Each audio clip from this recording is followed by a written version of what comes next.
После школьных каникул и длинных праздничных выходных специалисты прогнозируют повышение заболеваемости ОРВИ. Об этом поговорим сегодня в программе «Интервью». Здравствуйте. Я представляю гостя в студии Зульфа Юсупова, заведующая вторым отделением инфекционного центра в Зубово Республиканской клинической инфекционной больницы. Зульфа Мухаматовна, здравствуйте. Здравствуйте. Итак, у нас завершились школьные каникулы, у нас прошли праздничные выходные. Сейчас, я предполагаю, будет определенный подъем заболеваемостью инфекционных заболеваний.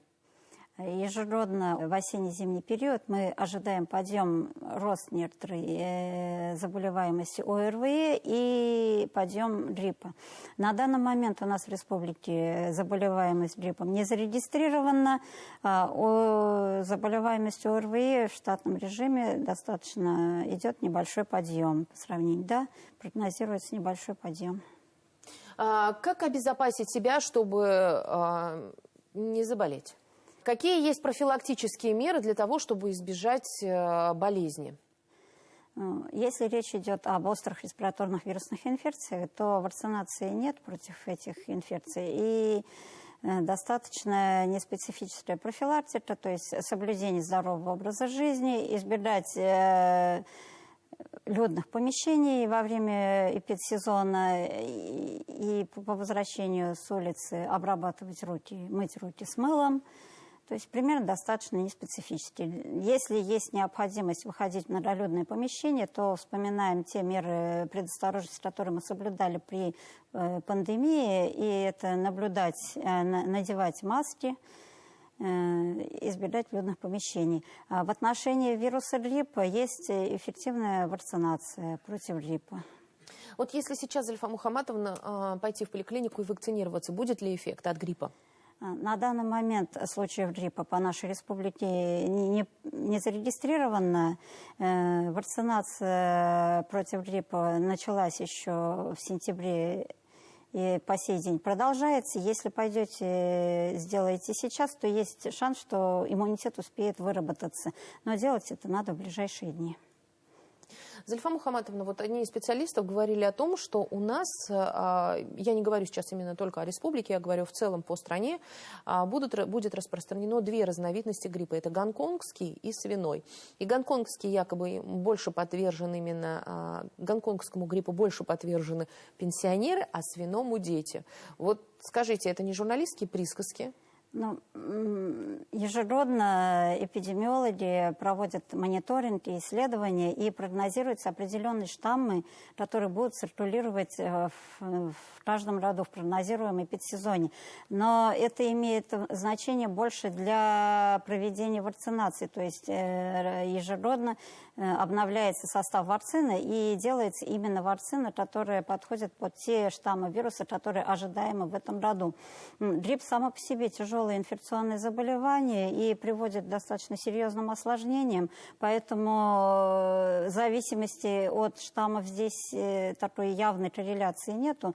Смысл имеет только для проведения вакцинации. То есть, по сути, для тех, кто болеет, гонконгский, свиной грипп, это, по сути, не важно? Это не важно. Симптомы похожие?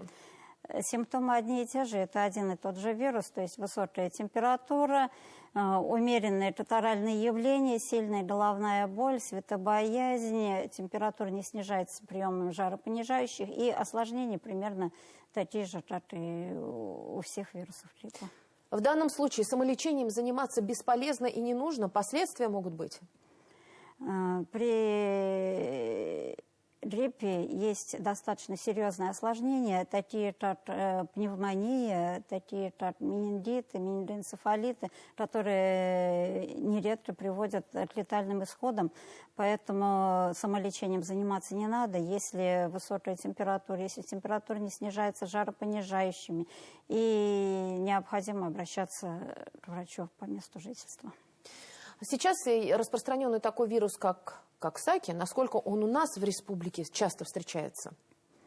Вирус Коксаки – это больше как бы летний, начало осени встречается. То есть там преобладает водный путь, бассейны, открытые водоемы,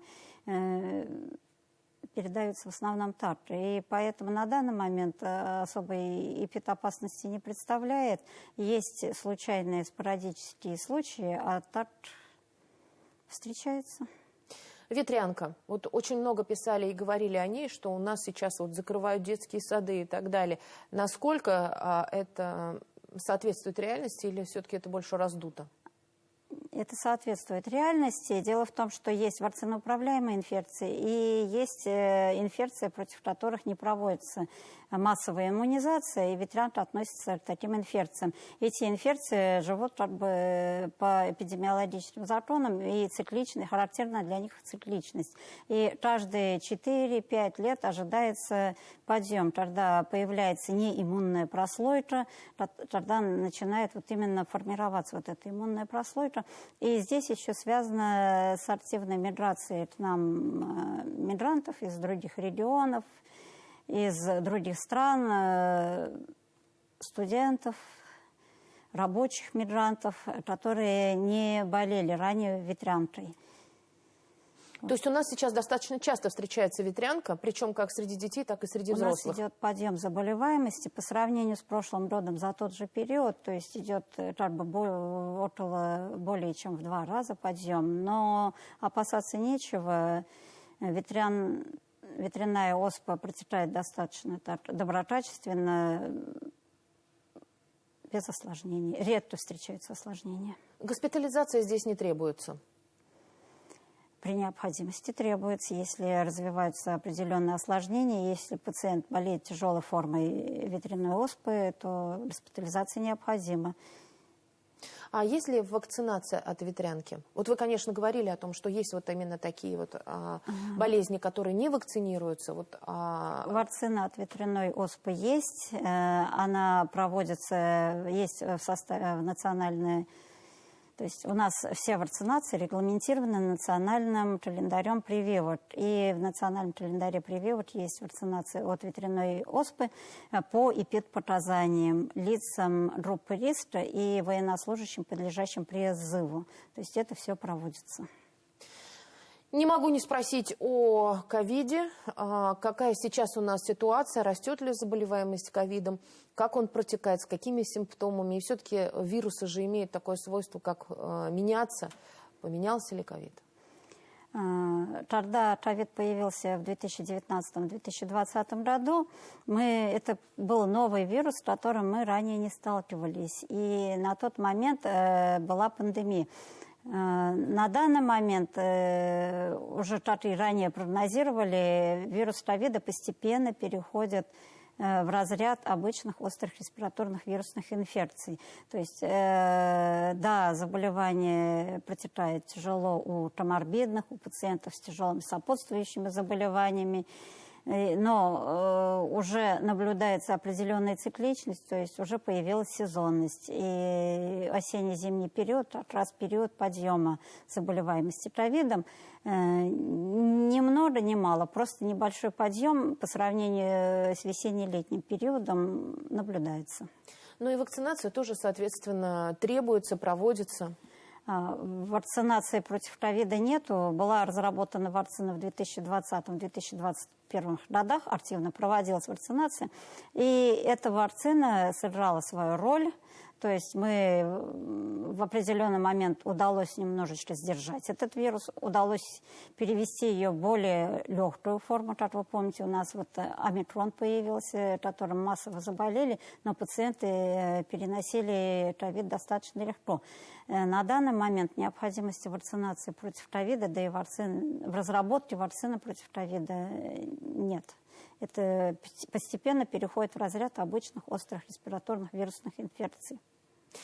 Итак, Зульфа Мухаматовна, если подводить итог нашему интервью, то сейчас мы ожидаем подъем заболеваемости острыми респираторными вирусными инфекциями. Возможно, появится грипп, но пока его нет. И антирекорды бьет у нас ветряная оспа. Все верно? Да, все верно. Как обезопасить себя от этих заболеваний? Вы уже нам сказали, что есть вакцинация, но есть элементарные правила гигиены? Да. Давайте еще раз повторим для наших телезрителей. Во время эпидподъема заболеваемости ОРВИ и гриппом избегать многолюдных мест, закрытых помещений. Вспоминаем уроки пандемии ковида, носим маску в многолюдных помещениях. По возвращении домой обрабатываем, моем руки с мылом, гигиеническую обработку проводим, соблюдаем здоровый образ жизни. Спасибо огромное, Зульфа Мухаматовна, что вы сегодня пришли к нам в студию, рассказали о том, как нужно защитить себя, свое здоровье, чтобы оставаться живыми, целыми, невредимыми. Спасибо. Спасибо. До свидания. Это была программа «Интервью». Сегодня в гостях у нас была Зульфа Юсупова. Это заведующая вторым отделением инфекционного центра Зубова Республиканской клинической инфекционной больницы. Я Роза Хабибуллина. Спасибо, что были с нами.